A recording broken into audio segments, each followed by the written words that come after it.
Atau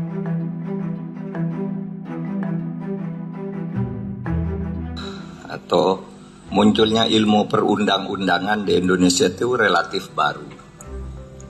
Dulu ketika saya kuliah, Pak Yasona kuliah gitu, Pak Bu Harkristuti kuliah dan lain-lain ketika masih mahasiswa gitu, itu baru mulai diajari di dalam tata hukum tentang peraturan perundang-undangan itu.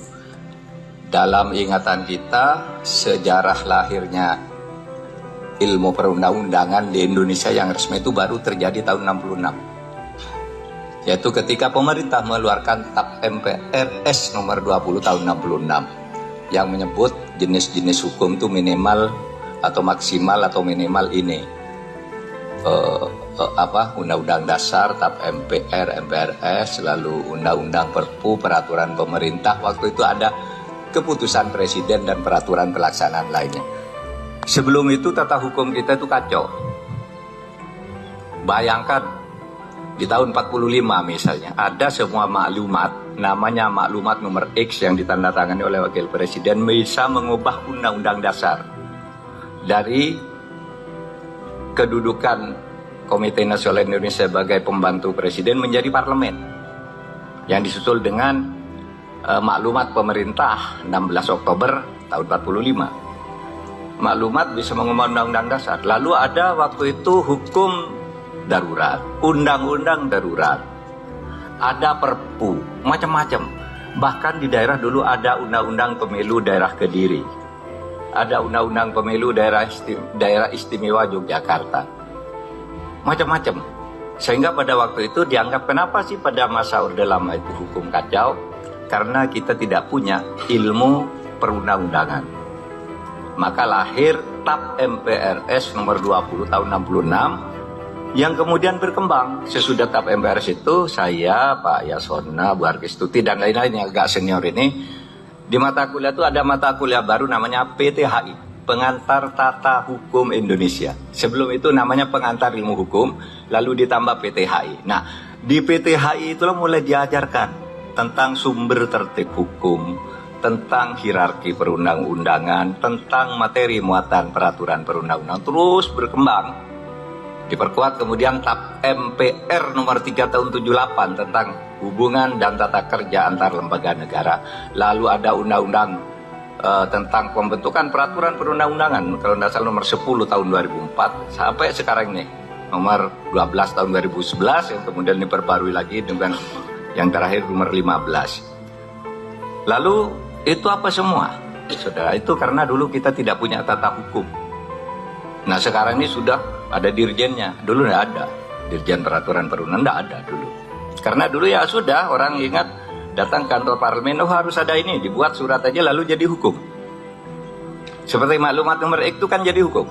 Sehingga ketika presiden, wakil presiden diminta, Pak Presiden ini ubah nih sistem pemerintahan, tidak benar deh. Masa semua ada di kekuasaan presiden? Apa usulmu? KNPI, Komite Nasional Pusat dijadikan parlemen aja, jangan membantu presiden gitu. Lalu dibuat maklumat. Sudah itu tanya Pak Gafar Pringgodito, Pak itu Pak Gafar kata si Pak Hatta, nomor surat kita berapa nomor undang-undang? Lupa. Loh kalau gitu beri aja nomor X. Nah nomor X itu satu-satunya nomor yang begitu tuh. X itu artinya nomor tidak dikenal, kerja nomor X. Tapi orang nyebut itu number 10 kalau dalam bahasa asing. Ya padahal itu maksudnya nomor X karena nomornya lupa saja waktu itu. Di tahun 45 itu. Tapi itu mengubah sistem ketatanegaraan kita. Nah, saudara sekalian, jadi sekarang ini kita sudah punya dirjen, ada ketentuan tentang judicial review di Undang-Undang Dasar, mula-mula masuk di TAP nomor 3 tahun 78, judicial review terhadap peraturan di bawah undang-undang. Dalam masa reformasi, undang-undang pun harus direview, kalau salah dibentuk Mahkamah Konstitusi, di Mahkamah Agung dibentuk kewenangan judicial review. Nah itu semua dalam rangka tata hukum agar tertib hukum kita itu baik. Soalnya sekarang, apakah hukum kita itu sudah baik sekarang? Saudara sekalian, ada beberapa hal kami catat di sini. Masih banyak persoalan terkait regulasi nasional. Salah satunya terlalu banyaknya peraturan perundang-undangan yang timpang tindih, tidak sinkron dan sebagainya. Kemudian ada lagi unprofesional yang muncul. Kemudian ego sektoral. Satu undang-undang yang ini ingin masukkan ini, nganguskan ini, undang-undang sendiri, masing-masing misalnya institusi A buat sendiri padahal objeknya sama. Lalu dibuat sistem perundang-undangan melalui metode namanya omnibus law. Itu semua itu membuat satu pintu yang... Ikuti update terbaru dari sosial media Tribun Jateng. Download Tribun X sekarang. Menghadirkan lokal menjadi Indonesia.